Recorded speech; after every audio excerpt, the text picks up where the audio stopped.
Hello everyone. Welcome to Save Money Saves You, where we save our money so our money can save us and we have fun along the way. I am Kendra and I am joined by our channel mascots, Franklin and Anthony, and they are the cutest little turtles, and they are here to remind us that slow and steady still wins the race when it comes to saving your money, that you don't have to be in a rush. As long as you do what's comfortable for you and your budget, that is all that matters. So just remember, slow and steady still wins the race.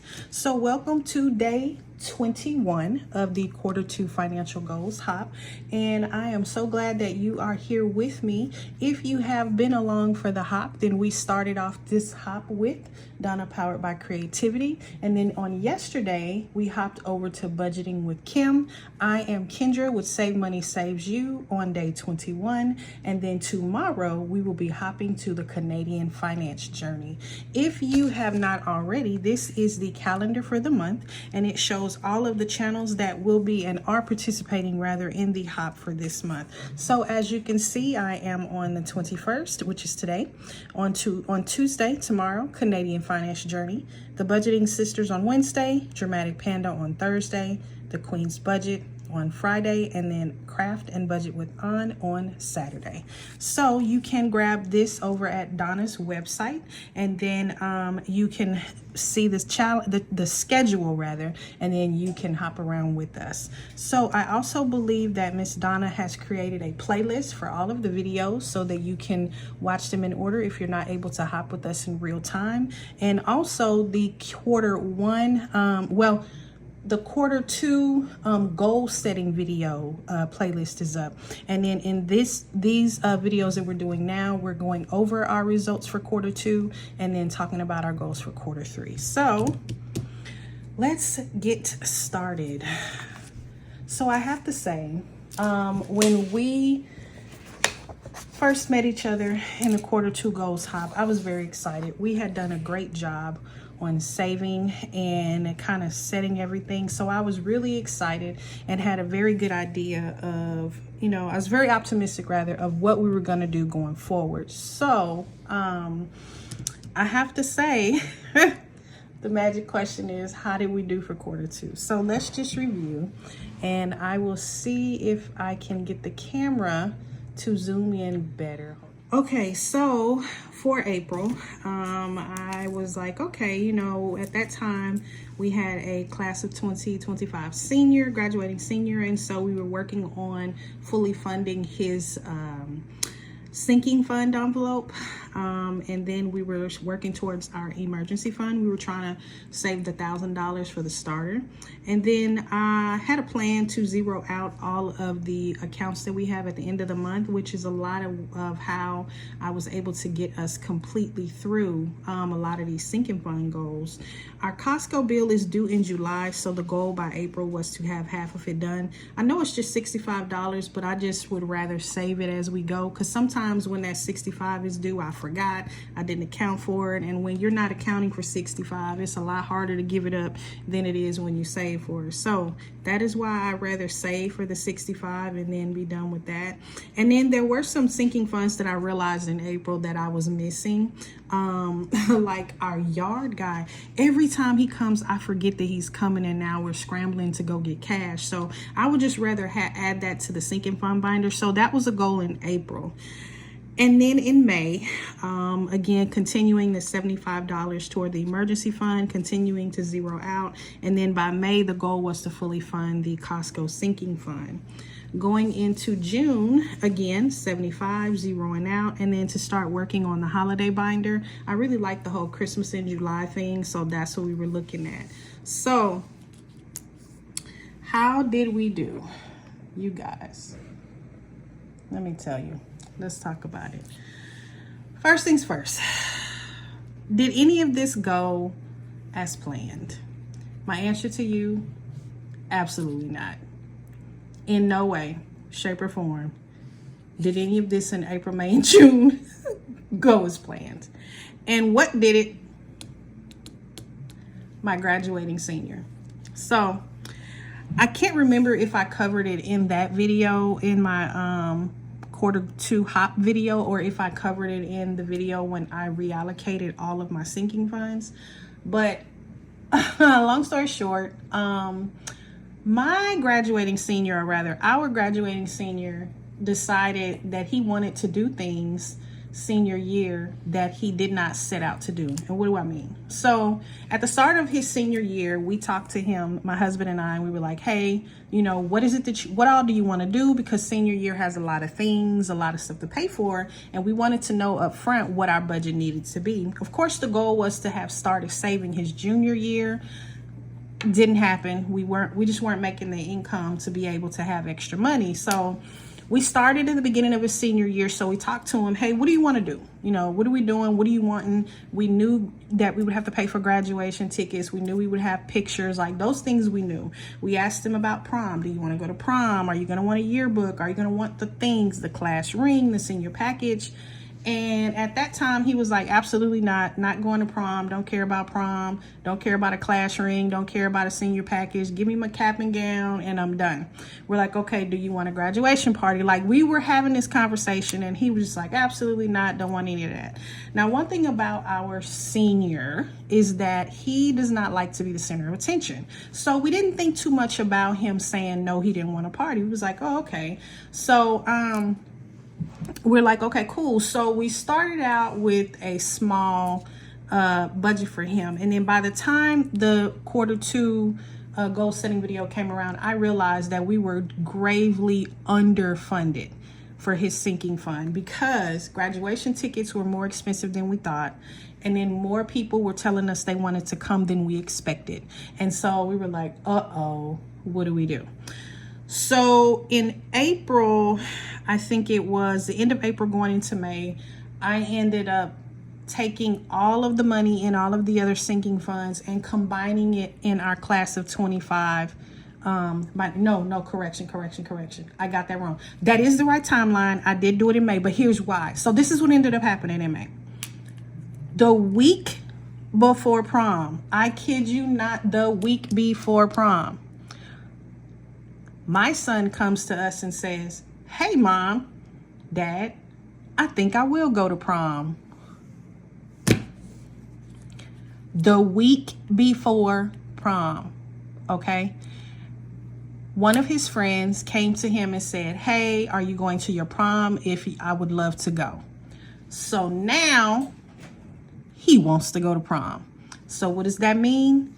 Tux, suit, shoes, prom tickets, corset or corsage, boutonniere, where they're going to eat. Y'all, the week before prom, actually, correction, I take that back. He came to us on a Friday. Prom was that following Friday. So yeah, the week before, Friday or Saturday, he came to us. And so we were like, what? But here's the thing. My husband was like, he can't go. Like, we don't have the money. And I said, and I thought about it. I said, babe, you're only a graduating senior once. You get prom once. Yes, he changed his mind, but it wasn't a complete loss because there was something that I could do. So what did I end up doing? I ended up completely emptying out all of the sinking fund envelopes that we had. In addition to that, everything that we had saved for our road to $1,000 savings, I emptied that out. Now, I'm sure some of you are probably like, girl, he just wouldn't have went to prom. And there's probably others of you like, no, that's memories. Because I'm like, okay, look, you only graduate once from high school. You go to prom once. We can always start over with our fund. You know, like, should I have anticipated that he was going to want to go to prom anyway? Probably so. But there's just no way I thought about it. He didn't have a young lady that he was, you know, seeing or dating or anything. So the idea of him even, he wasn't going to go alone. Like, I'm telling you, he was not going to go to prom by himself. So there wasn't any thought in my mind that, oh, he's going to end up with a date. So, you know, like, so yes, needless to say, going into May, we completely wiped out or emptied out all of our emergency fund money that we had started saving, all of our sinking funds, and everything. I mean, to the penny, went to prom. I ended up having to rent a car because at that time, my husband's truck that we had got was in the shop. There was something going on with it that the warranty covers. So that was in the shop, and my car was just too small for them to go in. So I ended up going on Turo, renting a car. It was beautiful. I'll put the picture here so you guys can see it. It was a beautiful blacked out BMW. My son loves BMWs, and so I was like, okay, that works out. It was not expensive. We didn't like go, you know, crazy or nothing. So we did that. We were so fortunate that we found him a suit right off the rack at Men's Warehouse, because both of our boys are very slim, and so it is difficult to find them something right off the rack. But there is a brand that is absolutely amazing. It starts with an A. It's only at Men's Warehouse. I love it. And so they are specifically made for slim fitting men, and both my boys have been able to find a suit from them right off the rack and wear it, which is, listen, if any of you have slim children, male or female, you know how difficult that is to find them clothes that fit. This is amazing. So found that. Then we rented the shoes because he saw the shoes that they had there. So we rented the shoes, bought the suit right off the rack. Didn't need alterations. Boom, got that. Ordered a corsage and boutonniere set from Safeway, and we were ready to go. So got him off. Another picture I'll post here. So got him off the prom. The last of the money that we had, we were able to let them go eat. So they decided they wanted to go to BJ's for dinner. We were able to do that. Turned out great. He had a wonderful time. The young lady, which was a friend of his from middle school, had a great time. They looked absolutely adorable. Memories. And so, like I said, I know some of you are probably gonna be like, girl, that wasn't worth, you know, draining all your savings. But for me, the memory was more important. I just didn't have the heart to tell my child no. I couldn't do it. And so, you know, that's on me. I felt like we can always start over saving again. And so that's what we did, right? So going into June, of course, this is graduation month. And let me tell you, graduation month was absolutely insane. We are not originally from the Pacific Northwest where we live now. We're from the South. We're from Texas. And so a lot of family could not make it to his graduation. So two of my aunts made it up, and that was pretty much it. And so we didn't know how many people, well, we had quite a few people interested, but we was like, oh, they're just saying that they're not going to come. But I kid you not, my child had 26 people at his graduation. And he was so overwhelmed with joy that many people showed up to support him. We surprised him with his fifth grade teacher, who told him when he left fifth grade, she said, let me know when you graduate, I will be there. She was there. She did not miss. She is absolutely amazing. Our son has a lot of health problems, you know, he struggled a lot in school, which is why him graduating was such a big deal for us, because he worked so hard to get across the stage. I mean, extra classes, we had to, you know, we've tried it, you name it, we've tried it. I've homeschooled him. We've done online school. We've done Christian high school. We've done K-12. We've done, you know, the virtual academy here in the district. And we finally ended up moving him to a I don't know what you call it. It's not an alternative high school, but it's a high school where they allow students to either get ahead or play or catch up. So he was there for 2 years.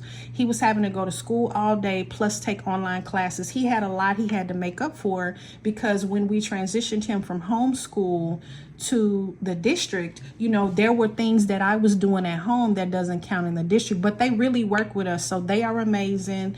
I can't complain at all. And we got him across the stage on time, and that in itself was worth celebrating. But as my child did with prom, now he wants to do something. So we was like, okay, you know, he wanted a barbecue. Our home is not in the condition to host because we're doing a lot of work and there's a lot of stuff going on in the house. So I said, okay, let's rent a cabin. Not expensive at all, you guys. We are a military family. And so we were able to just rent a cabin on post. It was not expensive at all. So we did that, you know, got his favorite foods. It didn't go so well. There was a fatality accident right outside the base. And so that really just, it affected the staff where we were. So it didn't go as planned. It didn't go as planned at all. And then the day of so that was 2 days after he graduated. The day of graduation, we had to feed him. So yet again, an expense that we hadn't thought about because he didn't want nothing. He didn't want to do all of that. So we ended up going to Red Robin. Memories, right? You can't get the memories back. So I know I'm telling a lot about, you know, our son and graduating, but this is really the events that occurred that really affected the goals that we had for the second quarter. So, you know, looking back, would I do it again? Absolutely. Do I wish I could have done something different in preparation? Of course. But I'm not going to sit here and cry over spilled milk. It didn't go as planned. But at the end of the day, the smile on my son's face, priceless. The memories that we have from this entire experience of his senior year, priceless.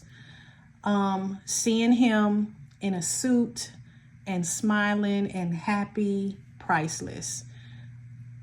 Crossing the stage, can't get it back. So I would not change anything that we did for quarter two. I wouldn't. I would do it all over again. So that is me babbling about what in the heck happened for quarter two. So those were the goals for quarter two. Now, before I get into quarter three, I also want to talk about the SMART goals that we had, because this is still the same, right?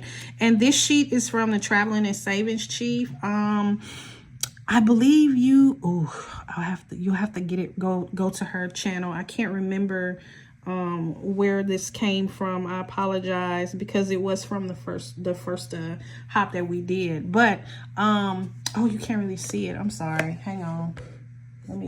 That didn't make it any better. Okay. Is that any better? Yeah, there we go. Okay. Normally I have my other light, but I forgot it. So that's why I don't have it. So one of my SMART goals, or our SMART goals, is to fully fund all of our short-term sinking funds. And the goal was to save $50 each month. And as long as we consistently save, I believe that we would have been able to completely fund this by December 31st.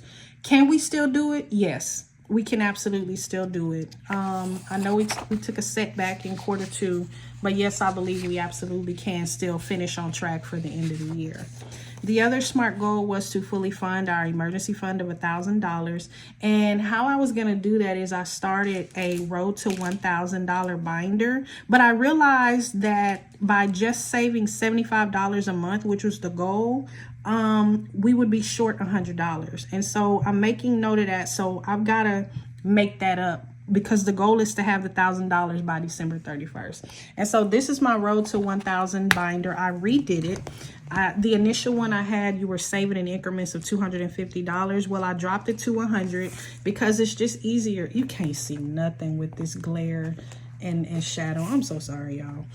So I'm not gonna go through the whole thing, but I just wanted to show you that this is what we're doing to get to $1,000. So it's saving in increments of 100, which is, you know, doable for me. I like to break everything down. You know, there's a saying, how do you eat an elephant? And it's like one piece at a time, which is gross, right? When you think about it, like, who wants to eat an elephant and who's gonna eat it one piece at a time? But I'm just saying. So this is what that is terrible glare.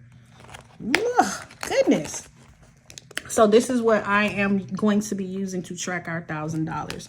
Do we have anything there right now? We have $45 because we're starting over. But you know what? I'm confident that we're going to get there.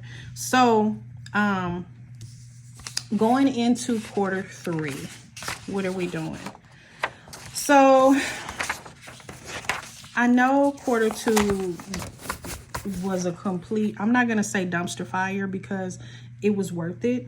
But I I kind of mapped out everything for quarter 3 and quarter 4, so I'm not really going to change it, because for July, for instance, the goal is to still save $75 going into the emergency fund.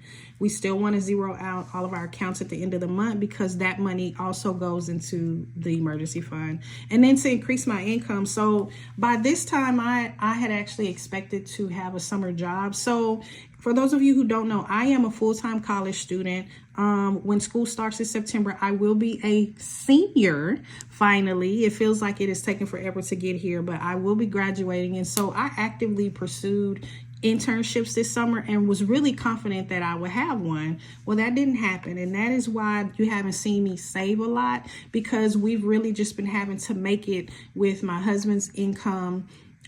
He is disabled, so we've been having to make it with his disability income. And then when I get money from either door dashing or, you know, doing some contract work here and there, because as I'm, you guys probably, I didn't tell you guys don't know, but I launched my financial coaching and literacy business. And in addition to that, I am also a licensed life insurance agent. And so things have been slow because I got a lot going on, especially when it comes to family. And, you know, we also full-time caregive for my mother-in-law. So it's been a lot. So I haven't actively jumped in like I want to. I haven't been able to devote the full time to either of those. But I had a plan in quarter 2 that I was going to increase my income, because I was expecting to be working. So even though that has not been the case, I do have some things going on. I have started taking clients for the coaching business. I did partner with a nonprofit service provider for families, and so I start working with them. So that's one thing. And then in addition to that, I have a financial education workshop that I'm going to be doing in August, so that's coming. And then I did accept a part-time role.